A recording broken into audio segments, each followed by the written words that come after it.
All right, class, let's talk shorelines.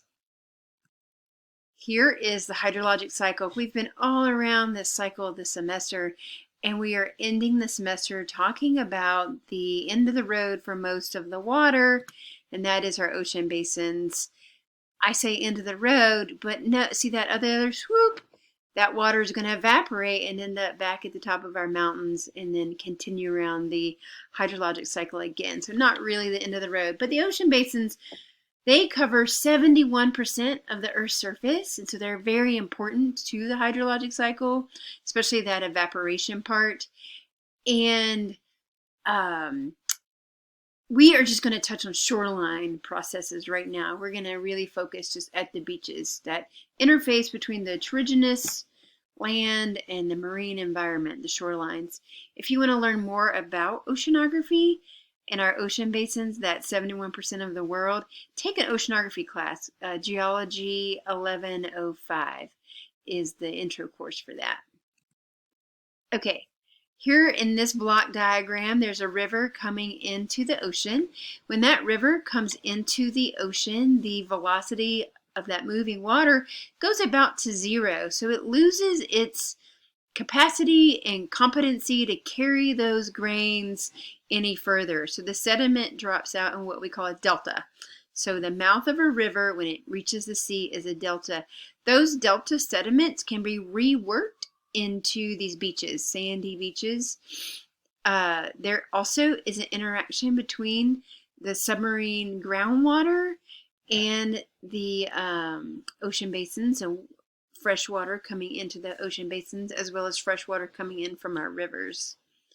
There are activities happening, processes happening, waves from the wind, tides from the orientation of the sun and the moon with the earth, and the offshore currents from density differences in the water column, and then storms. That also comes from differential heating and wind patterns around the world. Here is another river coming in. This one is coming in to form a delta. In this one, we also have a sheltered bay. We have flooded valleys where sea level is rising into an old river channel, more rocky coastlines.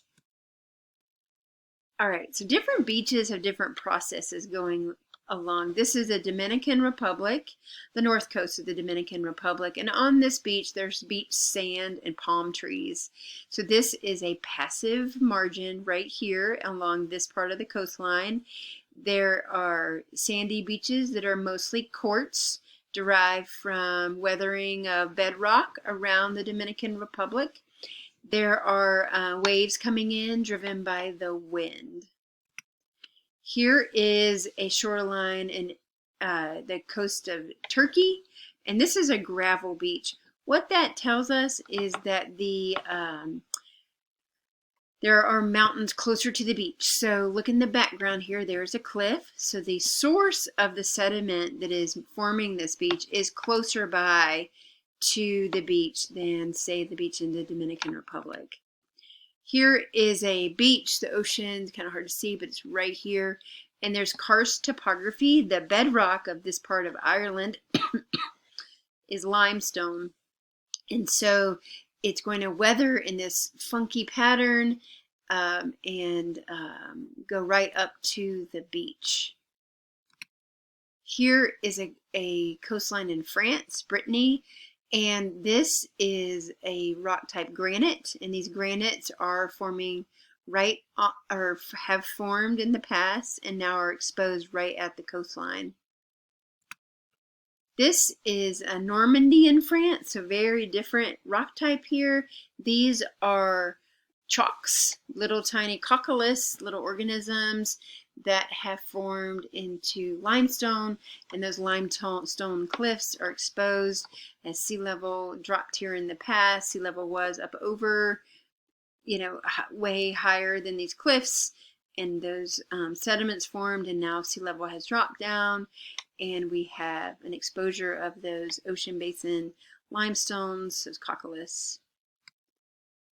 Here is a beach you may know. This is the Cape Hatteras National Seashore. This is a barrier island off the coast of North Carolina.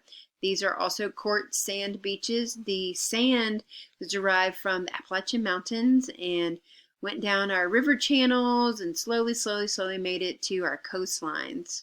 The fine-grained clay-sized sediments has washed out into deeper waters, and we've left sand behind. This beach, oh, I want to go back here and look at the questions at the top. What's the tectonic setting here? So what is the plate tectonic setting of the Cape Hatteras National Seashore? What would that be? That would be a passive margin, right? There's no plate boundary at the beach here. I'm trying to see the green on my eyes. I'm trying to make that go away, but the only way is to look down. If I do this, okay, that looks weird. The the plate boundary off the coast of Cape Hatteras, it's just going to have to be green, is the mid-ocean ridge between North America and Africa, the North American and the African plates. There is the mid-Atlantic ridge. So there's not a plate boundary right by the beach here at the edge of this continent. Whereas here is Cannon Beach, Oregon, and there are mountains at the beach. There's certainly sand and waves, but the mountains are at the beach. This coastline is an active continental margin. At this continental margin, the Juan de Fuca plate is subducting underneath the North American plate, creating the cliffy shoreline and the Cascade volcanoes that are well known in Oregon and Washington, Northern California. So let me turn my face off for a sec. Here are the active margin and passive margin. When we say margin, we're looking at coastlines or the edges of continents. So in an active margin, this is where there is a plate boundary. And for the west coast of the United States, the San Andreas Fault Zone forms the transform boundary through California, and then just around Northern California, we get to where the Juan de Fuca plate is subducting underneath the North American plate, and that is a subduction zone right there. There are cliffs above the waterline, so above high tide there are cliffs. The continental shelf is really narrow, as the continental shelf is pretty much swallowed up by the subduction zone. There's going to be a steep offshore drop-off, so show you my hand here. Instead of just a broad continental shelf going to the slope and the rise, there's going to be a short continental shelf and then a steep drop-off.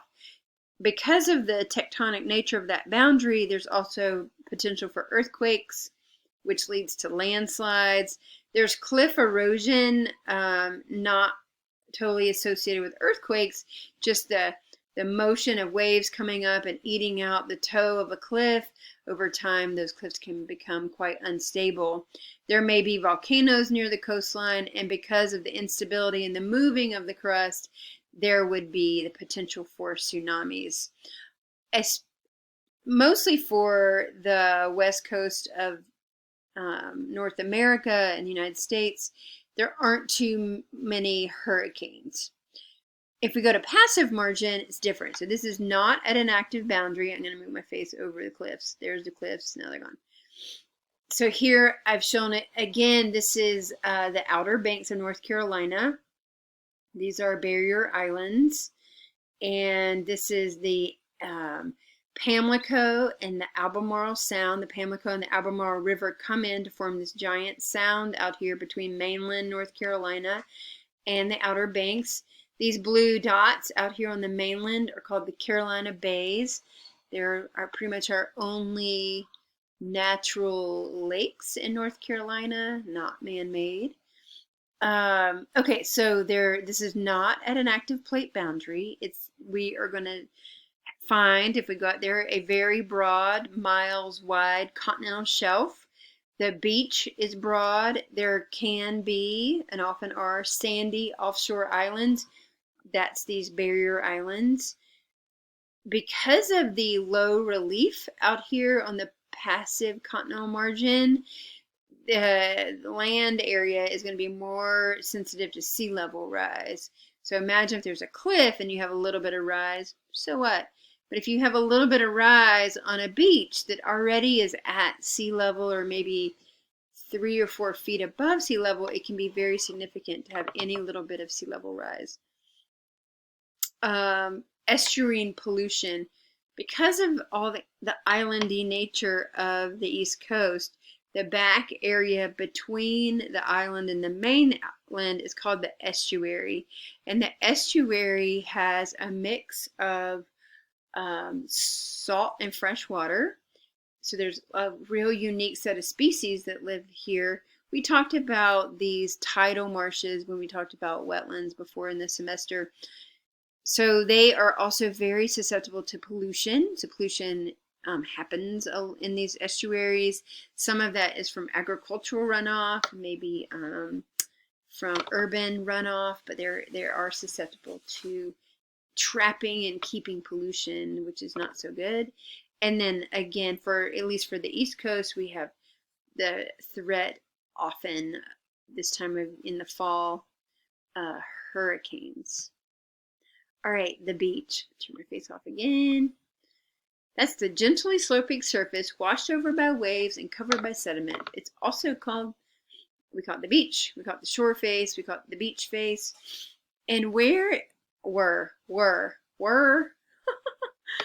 this should say where does the sand-sized sediment come from?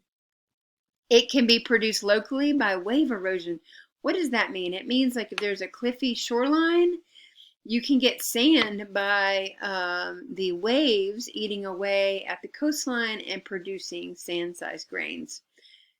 Sand can be transported to the beach by wind, okay, delivered by streams. The example I showed earlier was a river coming in and dropping its sediment in a delta, and then those sediments being reworked. Delivered by coastal currents. So we're going to talk about longshore currents. There's currents that move along the beach, and sand can be reworked along the beach, and those coastal currents can deposit and erode sand. Reworking of older deposits, especially glacial sediments. Sea level rises and falls. There's different kind of sediments that can be reworked along the way and be incorporated into that sand-sized beach. The last little thing here is this link, and I would love for you to look at the Sand Atlas. Sand in North Carolina is beautiful. We have sandy quartz sand beaches. It's kind of yellowish, and it's great. Around the world and around the United States, there's many different kinds of sand, and they can be made up of, they can be organic and made up of tiny, what am I trying to say? Not fossils, but seashells. They also can be made up of bits of coral. You may have heard of the parrotfish that chomps on coral reefs and poops out the coral grains, and many tropical beaches are made out of that parrotfish poop. There's also black sand beaches and red beaches from garnets and green beaches from olivine, so all kinds of different sands. So look at the Sand Atlas to see some of those beautiful sands.